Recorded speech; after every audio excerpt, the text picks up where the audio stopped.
I am Chaobang. I wandered the worlds. And so did the person I'm going to tell you about today. His name was Oisin. Oisin of the Fianna. And this is my account of how Oisin crossed the worlds and came into a contact with some random guy called Patrick. Oisin's father was Finn McCool, paragon of the Fianna, the honourable, independent warrior bands of ancient times. Oisin's mother was the shape-shifting deer woman, Sive, whence his name, Oisin, which means little deer. Now, under Finn's guidance, Oisin grew into a young man who was himself exemplary of the Fianna. He was quite small, it's a good size. He was brave, his heart was pure, and he had an exceptional love for adventure and poetry and intellectual pursuits alike. He even passed the tests to join the Fianna with no trouble whatsoever. And we should remember these were infamously tough tests, which demanded astonishing feats of agility and combat, poetry and wits. And indeed, little Oisin came to be seen as the very embodiment of the honour code of the Fianna, which ran, as everyone knew, strength in our arms, truth in our hearts, and actions to match our words. As such, Oisin was held in awe and respect all across the land, throughout the Fianna itself, and even by his own father, Finn, who promised to learn from his son's example and become even better himself. That, though, is another story. Oisin's story was to lead far beyond the Ireland of the Fianna.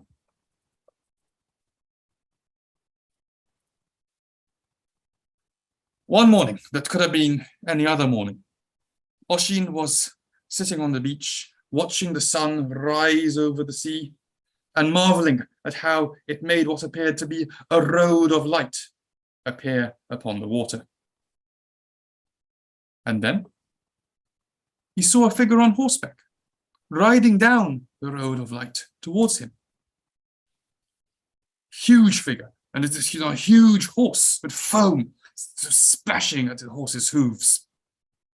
And as they grew closer, Oisin realized the figure was a woman, and an absolute unit of a woman at that. She had an indomitable, otherworldly bearing. Her hair flowed like burnished gold and sparkled with the light of the sea.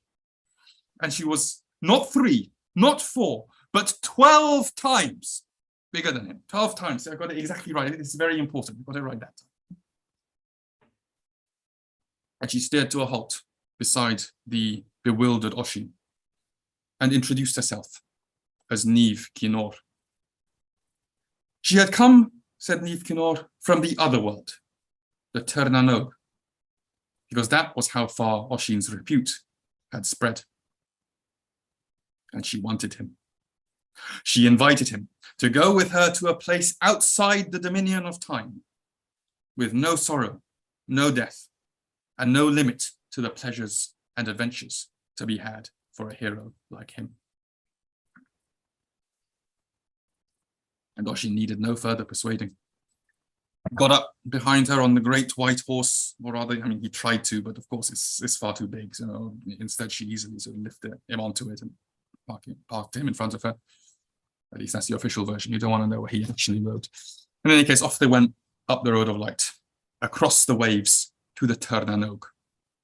And there she was true to her word. Oisin did live with Niamh in great happiness and fulfillment, spending considerable time with her, with her in always another hunt or feast or adventure or poetic recital or intellectual debate or video game to keep him challenged and engaged. Nonetheless, after 3 years passed, living in this fantastic manner, Oisin's thoughts drifted back to his old home. He missed his father, Finn, and wondered how his comrades in the Fianna were getting on. Sure enough, at last his homesickness got the better of him, and he asked Niamh if he might go back to pay them a visit. This Niamh reminded him that, alas, as she had explained at the start, the Tirnanog exists outside the dominion of time. So by all means, she said, you're free to go back and visit them whenever you like. Just be aware that there is no guarantee that the Ireland you return to will be the same as the Ireland you left. And on top of this, she gave him a crucial warning. Whatever happens, she said, you must not, under any circumstances, set foot on the land of Ireland itself. If you make contact with the land, you might never be able to return to the Tirnanog. These words, they rang in Oisin's mind as he galloped back across the sea on the great white horse. But then he arrived upon the plains of Acallamh, and all else was forgotten in the sheer shock of beholding an Ireland changed beyond recognition. The lush, verdant forests where he'd hunted with the Fianna had all been cleared for pasture. The great forts lay in overgrown ruins, and even the people themselves seemed smaller and weaker and drearier than he remembered them. They wore these really strange clothes. They spoke in strange dialects, and they carried out strange rituals. You know, what is this? And he recognized nothing. And of course, he grew anxious. He began to approach people. He asked them, where might he find Finn and the Fianna, which would have, that would have been common knowledge in his day. But these people, they looked at each other perplexed. Well, they just laughed out loud, and they asked him how he could possibly think such silly old fairy tales were real. And that's when Oisin realized that Niamh had been right. The Ireland he had known was gone. All that was left was to go back to his loving friends in the Tirnanog. And so, with a heavy heart, he turned the horse around. But just as he was about to depart, spotted a small group of people in a field. They were struggling to lift a massive boulder with a lever, but it was too big for them. No matter how they strained and heaved, it would not budge. And he thought, what a pitiful sight this is. And on the kindness and honor of the Fianna, he rode straight over without a thought. And he told them, look, stand back, I'll do this. And he leant over in his saddle and flipped the stone away with no trouble at all. But the moment he touched it, the girth of his saddle snapped. The horse bolted away into nowhere. And Oisin fell to the ground, landing with a painful crunch of ancient bones. And those people, they watched in horror as he shriveled and wrinkled, and his teeth fell out, and his hair turned white, and his cry turned hoarse. For in an instant, the hundreds of years that he had spent away had caught up with him.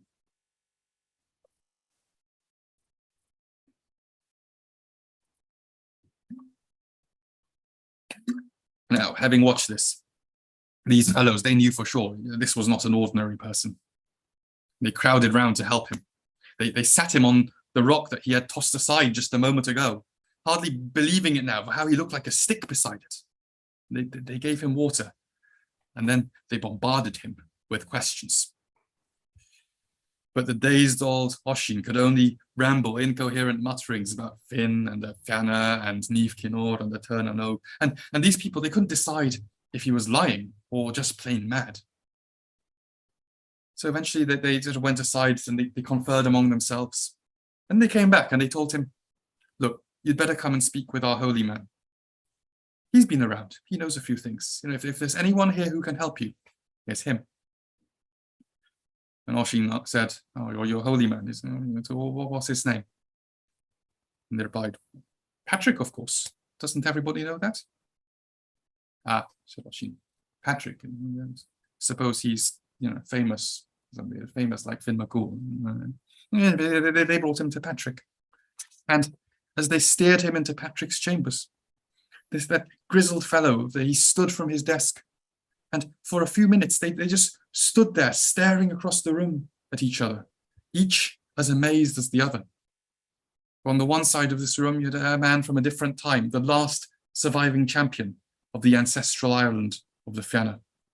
And on the other, the helmsman of an emerging and very different Christian Ireland. For this Patrick, you could say that he crossed a few worlds himself, and he discerned very quickly that he was in the presence of a serious individual. And so he bade Oisin to sit. He made him welcome with respects and refreshments. And then he called for his scribe. And he told Oisin, "When you are ready, I want to hear all about your stories of the old days.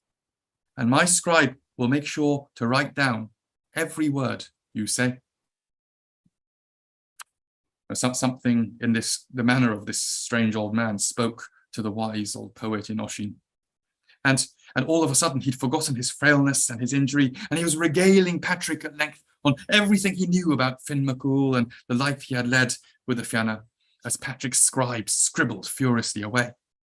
And Patrick, he listened in rapt fascination.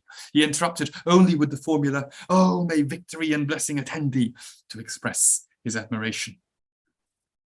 The thing is, though, you see, in his heart, the old holy man was torn between delight and doubt. He felt guilty, see. He felt guilty that he was feeling so interested in these descriptions of what he saw as so many pagan recreations, instead of worship of his Lord, who, from some angles, was said to be, quite a jealous bacayaro who wasn't above this sort of violence here and there to make sure everything was all about him. But as Patrick would insist later, his own two guardian angels were as spellbound as he was by Oisin's tales. And they intervened in his heart and told him, yes, you must listen. You must get this written down so that future generations can delight in and learn from these stories. And it goes to show, angels, you've got to be careful with angels. They're generally very suspicious, but, it's a large organization. Any large organization, you always get this kind of variety. I don't know, it's like the Chinese Communist Party. So anyway, Patrick listened to Oisin for what must have been hours and hours on end until the old warrior's voice grew hoarse and he stopped to catch his breath and drink some water. A long silence followed, till eventually Patrick asked, "So this Finn McCool, the Lord under whom you serve, you do tell me about again and again. You must have sent his name, I think it says 24,532 times. He was really that good a Lord, was he?" And Oisin replied, "I shall tell you exactly how good Finn McCool was. Were but the brown leaf gold, were but the white billow silver, Finn would have given it all away." And he got started again, and Patrick had to sort of quickly interrupt. This is very interesting, because you see, if your Lord and your Fianna were truly this great, what that means is that your lives and your bonds must have been sustained by some tremendous source of moral fibre. And if that was not a love for the Lord God, then what possibly could it have been? And Oisin replied, with no hesitation at all, "It was strength in our arms, truth in our hearts, and actions to match our words." A further silence followed as Patrick contemplated these words. Then he sent Oisin away to rest and to regain his strength as he mulled over and over what the strange old warrior had said. And then he called Oisin back and he told him,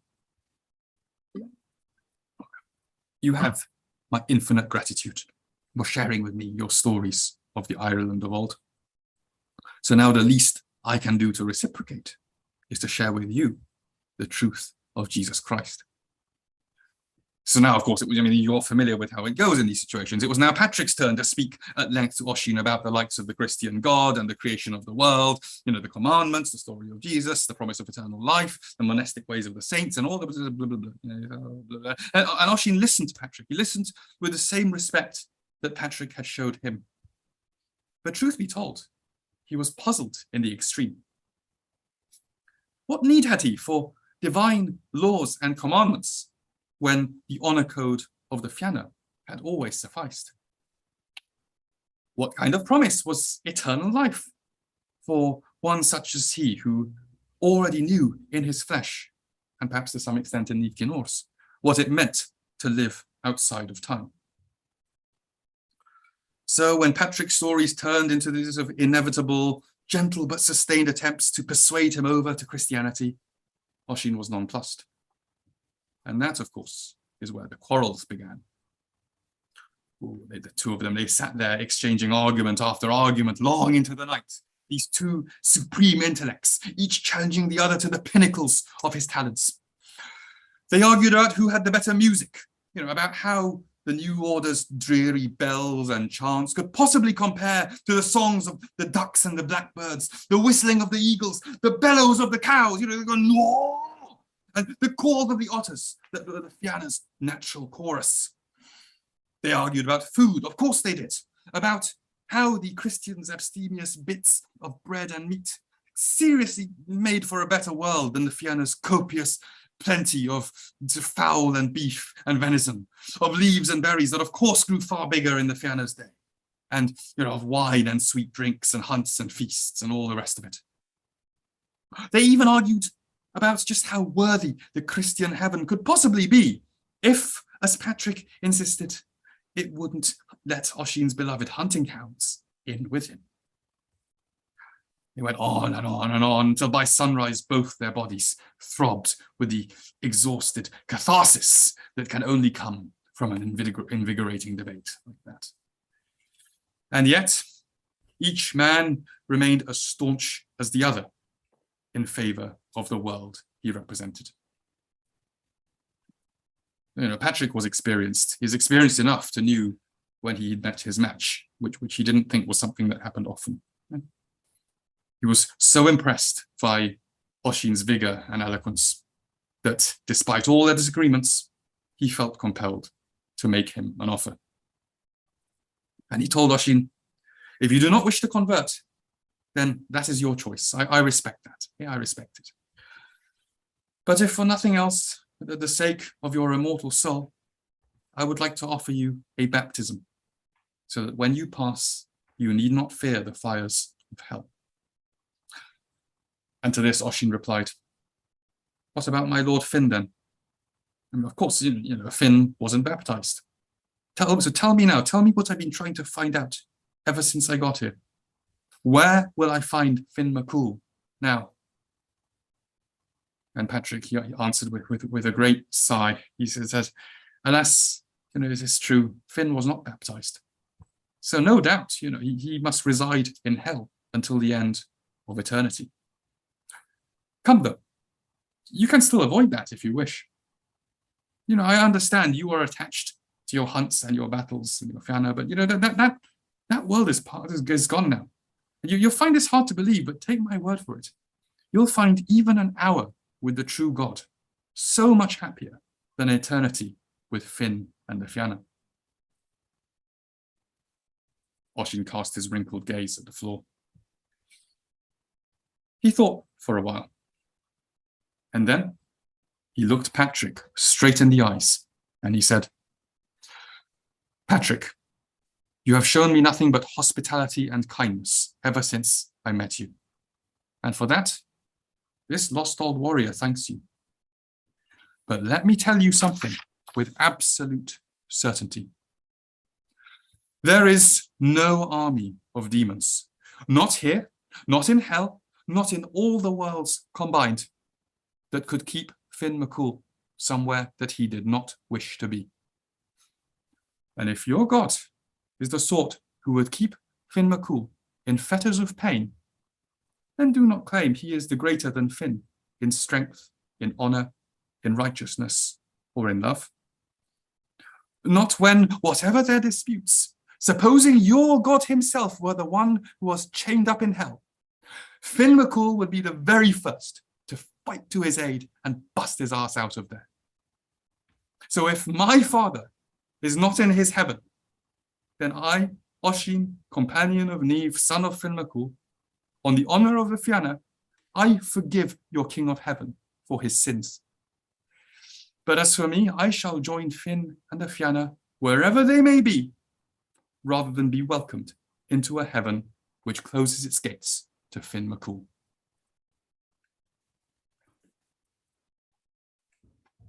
Oisin died unbaptized, and such was Patrick's respect for him that he, this harbinger of a new Irish world, saw to Oisin's burial in person, and so saw off Oisin, last of the Fianna, as with his truth and tact, he once more crossed the worlds.